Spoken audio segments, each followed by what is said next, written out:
Hey guys, it's Bobby. First off, do you like my shirt? I randomly found it at some store and I was like, I've never seen a Black Panther shirt like that. I have to have it. This week I've got a couple of things I want to talk about, and the first thing is very specific to one person. This first part is a message to my friend Monte. First off, hey, how you been? It's been a while since I've talked to you. We need to get back together and go to Red Eye like we used to, like old times. Me and Monte go way back to college days. So basically, last year. So this whole thing is sparked from something that Monte used to do in class literally all the time.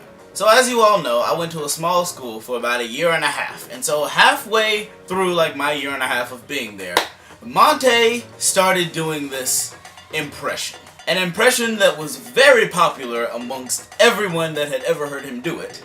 It was an impression of Shaquille O'Neal. And it was actually a really good impression. I was pretty impressed. But then I got to thinking, an impression of Shaquille O'Neal is actually not really that impressive. Hear me out. See, Shaq's got one of those deep voices that if you want to impersonate it, all you really have to do is pretend you have to sneeze, but don't sneeze. I mean, listen to this clip. So really I got about maybe 600,000. So I go buy a $150,000 car. No negotiations. I don't know nothing about negotiations. Guy could have told me 200,000, I would have bought it. Literally, his voice sounds like a guy who just hasn't sneezed in 30 years and just can't. So his voice is just stuck like that. The guy just needs to let one loose. I mean, honestly, I think that if Shaq just let out the biggest sneeze of his life, just put his back into it, put it back into a sneeze, I bet you his voice would be so unrecognizable. It would probably be like he was on helium. It's just so high, just up there, 5 octaves. Hi, my name is Shaquille O'Neal, and I haven't sneezed with my back into it in about 30 to 40 years, so everybody thinks that my voice is real low, but actually I have the real voice of a prepubescent child on helium. What even is that joke? If anyone would be so kind as to tickle my nose with a feather, I'd like to hear my normal voice again before I die. Thanks. Shaquille O'Neal would gain the octaves that Julie Andrews lost in her voice surgery. Hashtag too soon. I'm sorry, Mary Poppins. It's so stupid of a joke, but you know I'm right, and so I'm sorry, Monte. But I'm just not impressed anymore. You gotta come up with something new. So the second thing I wanted to talk about is still a little bit of an old story, but it happened this year, and it's pretty good. So as you all know, the movie Get Out happened last year, and yeah, it was an amazing phenomenon. And also, I was one of 5 black people that didn't see this movie, just at all, never saw it in 2017. I didn't see it until 2018 when AMC Theaters was putting all of the Oscar movies back into theaters so people could go see them on the big screen. And so me and my friend Marshall went to go see Get Out. A couple of things you should know. Marshall had already gone to see this movie last year when it was in theaters. The second thing you should know is that Marshall is white. Yes, I went to go see Get Out for the first time with a white person. The story does not end up how you think it does. Okay, so this movie is literally a textbook of why horror movies don't let black people live till the end. Now, I'm sorry, but in horror movies, black people don't make the same stupid mistakes that white people do. There's no, oh, let's split up, or I heard a noise, let's go check it out. It's like, no, oh, you heard a noise? Oh, we getting up out of here. Somebody pack the bags, ship them back to Africa, we going home.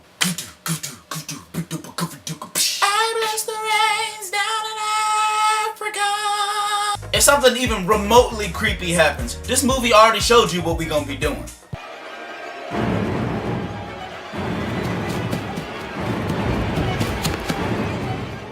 That's it, I'm sorry, we getting up out of there. Going to see this movie with Marshall was actually a really great experience because 1, he'd already seen it, 2, it was a year late, so our theater was virtually empty, so 3, I was able to give my very great black person commentary while watching a horror movie, and no one really cared. So I was giving my very stereotypical commentary, like, boy, don't go in there, you don't want to do that, oh, that does not look safe. Do you have a permit to be practicing hypnosis on all these people, boy? What?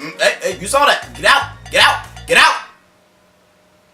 Get out! Nah, there's some straight up Harry Potter witchcraft and wizardry up in here. Ain't anybody got time for that. Nah, don't go in there. Don't go. Everybody asleep. Don't go in there. You ain't got no business talking to her. Boy, you done it now. Boy, you better charge that phone. You better sit in there beside the charger while it's charging. You know something going on. Charge the phone. Call a Uber. Go home. Boy, them black folk ain't used a bit of ebonics the whole time you been here. You know something wrong. What? She was in on it the whole time? What you mean? Oh, come on now. I'm sorry, but don't nobody eat Cheerios like that. I'm gonna need you to put it all back in the bowl. Honestly, I just felt like I was cracking up Marshall the whole time, and it was a really fun experience.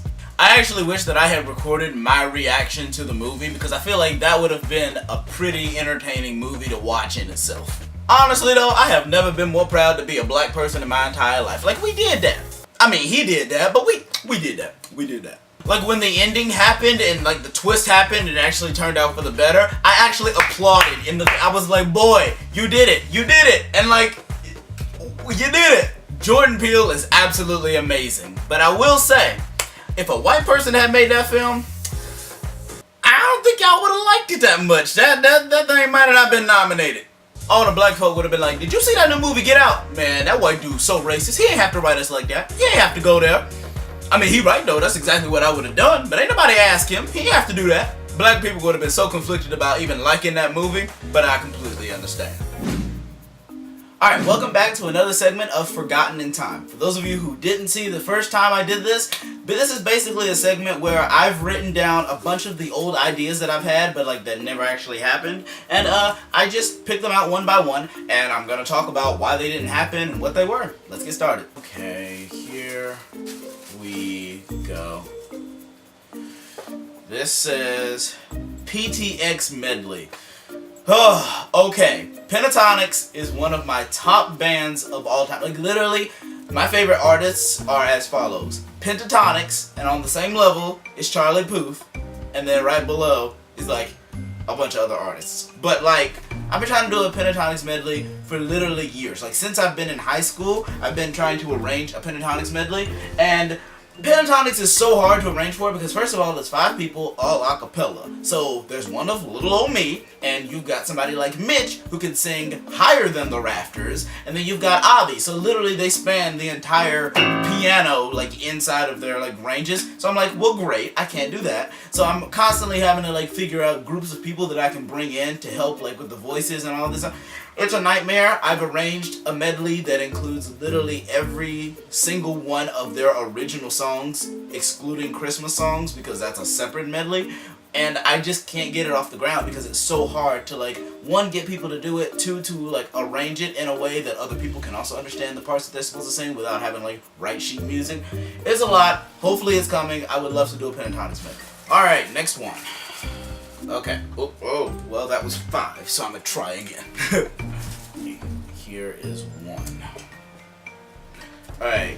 In Her Eyes Forever. Okay, so In Her Eyes Forever is actually a short story that I wrote a while ago. That was like last year? Question mark? Yeah, last year. I wrote this thing last year. I haven't really written much original like stuff besides like the musical I'm working on, like short stories and stuff for like a really long time. But this was a short story about a guy who went to this girl's house that he liked, and he like met her family, and it's just like a story about the evening, all from his perspective, and it all takes place in the moment like that they're like, I guess he's getting ready to leave her house. So it starts there, and then it like flashes back to everything that just happened, and then it cuts back to where he is in that moment. So I really like this, and I guess I'm just gonna read an excerpt because there's not really much else I can do with this except like read some of it to you. So I'm gonna do that.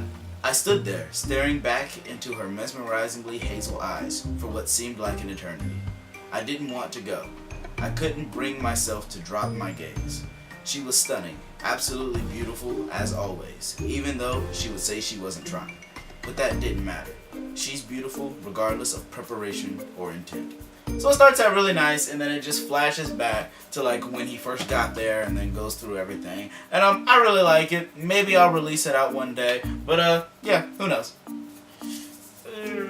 Okay, this is the one thing that I've been not dreading to talk about, but okay, so this was a big thing. So, the Bobby Kerns show. So, some people don't know about this. Unless I like messaged you about this or like talked to you in person about this, you really don't know about this because this wasn't anywhere like at all. So, the Bobby Kerns show. So if you've seen Saturday Night Live, essentially I wanted to create a Saturday Night Live show for my YouTube channel. It was going to have comedy segments like skits, like a bunch of skits, a bunch of like musical numbers, like parody commercials, because I wouldn't actually have sponsors, so I would like write the parody commercials, then I shoot them, and it was going to include a bunch of people from like all over. Problem was, that's a nightmare to arrange. One, when you're trying to do it for free, and two, when all of your other friends actually have lives. So I had like a whole script for the entire first episode that needed like 50 parts filled,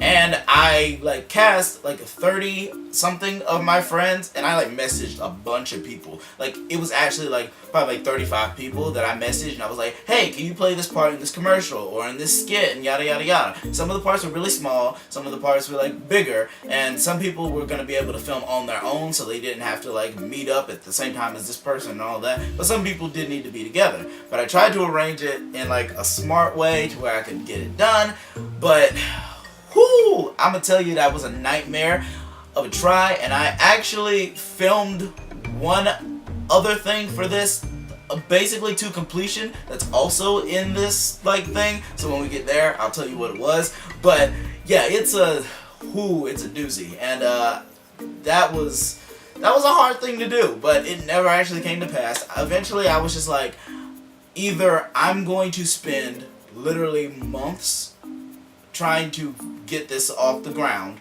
or I can just hold it off until like I actually have a budget, actually have more time, and people I can like pay and cast in this and make it like a real thing.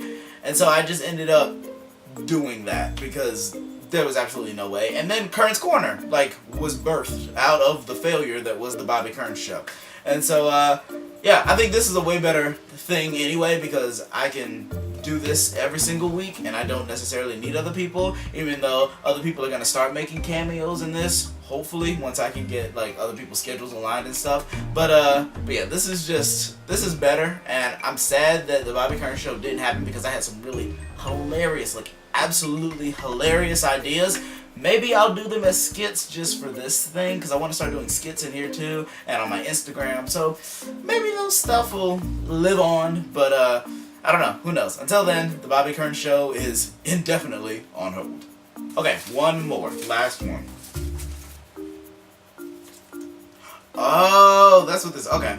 This is, when I was making these, I almost cut it in half. I made these so long ago that I don't even remember what's all in here. But, okay, fanboy medley. And then I've got AKA, Harry Potter, what is that? Star Wars, Doctor Who, Pirates of the Caribbean, Indiana Jones, Mary Poppins, Mary something, I have no clue. And then Flash and the Arrowverse. Okay, so pretty much this was a medley of all of the themes from all of those things and like even more. So pretty much, oh, that's Mario. Got it. But yeah, it was a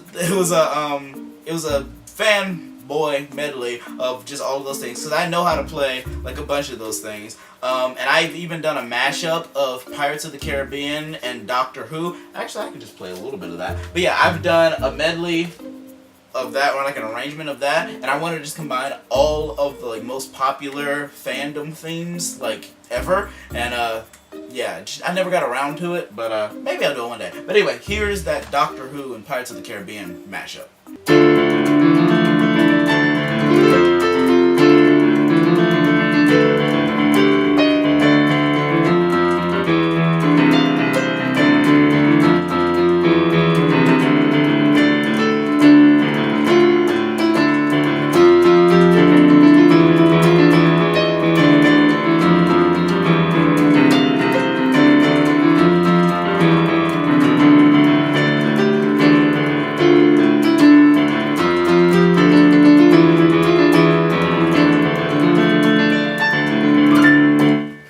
Actually, that was arranged like 2 or 3 years ago. That was arranged, wow, that was longer than 2 or 3 years ago. That was like 11th grade year of high school.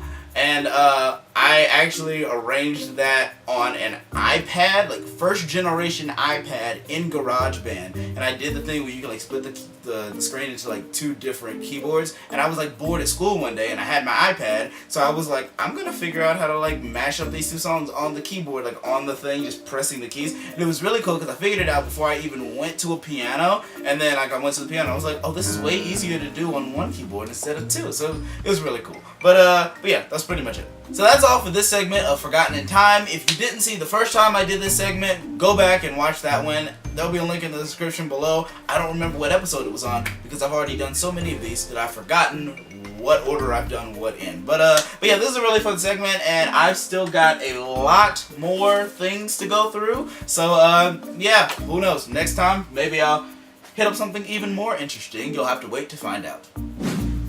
This week's photo of the week is actually a bunch of pictures that I took at an event recently. So for those of you who don't know, my dad is a pastor, and so our church just had our 6-year anniversary banquet, and I was the photographer at the event, obviously, and so I got to take pictures of everyone all dressed up, and it was really nice because I know a lot of people don't even have pictures of themselves like really nice, so it was really cool to just be able to do it for fun at an event and just have a really good time and celebrate 6 years of ministry.